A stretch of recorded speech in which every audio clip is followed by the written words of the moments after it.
مسلم girl میں نے ہمیشہ اس میں سچ کیا ہے؟ فیمنزم ویسٹ میں سٹارٹ ہوا جب وومن، اگر انسان اسلامک ہسٹری کو دیکھیں تھے یہ وومن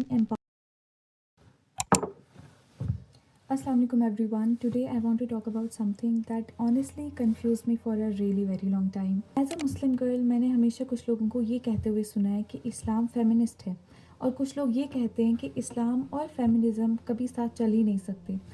تو اس میں سچ کیا ہے؟ کیا ایک مسلمان وومن کو فیمنسٹ کہنا چاہیے یا پھر نہیں؟ ویڈیو کو آگے سٹارٹ کرنے سے پہلے سمجھتے ہیں کہ فیمنزم ایکچولی ہے کیا.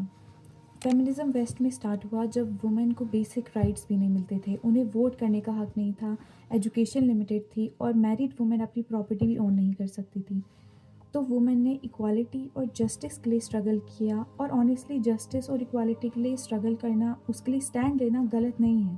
ظلم کے خلاف آواز اٹھانا ہمیشہ صحیح ہوتا ہے. But when I looked at Islam I realise something really very interesting.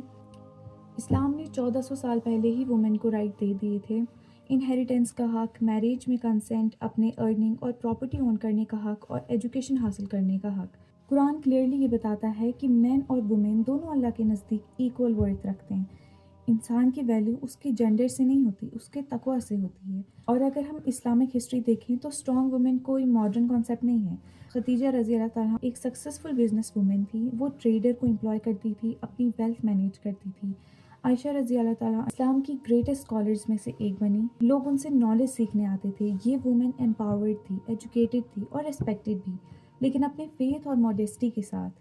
یعنی ایک امپورٹنٹ ڈفرینس سمجھنا ضروری ہے، دیٹ از اسلام ایکوالٹی سکھاتا ہے لیکن سیمنس نہیں. برابری کا مطلب آئیڈینٹیکل ہونا نہیں ہوتا ہے. مین اور وومن کی ورتھ ایکول ہے، لیکن رسپانسبلٹیز کبھی کبھی ڈفرینٹ ہوتی ہیں. اسلام فریڈم دیتا ہے لیکن رسپانسبلٹیز کے ساتھ، رائٹس دیتا ہے لیکن مورل باؤنڈریز کے اندر. اور سب سے بڑا سوال، کیا مسلم وومن کو فیمنسٹ کہنا چاہیے یا پھر نہیں؟ سچ یہ ہے کہ فیمنزم ایک سنگل آئیڈیا نہیں ہے. کچھ لوگ فیمنزم کو صرف وومن کے جسٹس اور رائٹس کے لیے یوز کرتے ہیں، اور یہ ویلیوز اسلام آلریڈی سپورٹ کرتا ہے. لیکن ماڈرن فیمنزم کے کچھ آئیڈیاز ایسے بھی ہیں جو ریلیجن، ماڈیسٹی یا پھر ٹریڈیشنل فیملی سٹرکچر کو اننیسیسری ریسٹرکشن سمجھتے ہیں. اور یہاں سے سٹارٹ ہو جاتا ہے کانفلکٹ. اس لیے پرسنلی مجھے لگتا ہے کہ شاید ہمیں لیبلز کی ضرورت ہے ہی نہیں. I can simply say that I believe in the rights and dignity that Islam has already given to women, because Islam honors women not by competing with men, but by giving balance, responsibility and respect. لیکن شاید سوال یہاں پر یہ نہیں ہے کہ does Islam need feminism.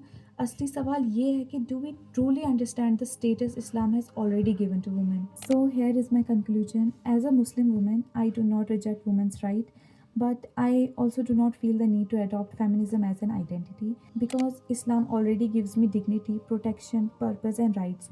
I do not think so that I need feminism to validate my worth. My faith already does that. And if you have ever felt confused about this topic, just know you are not alone. Learning and understanding always brings clarity.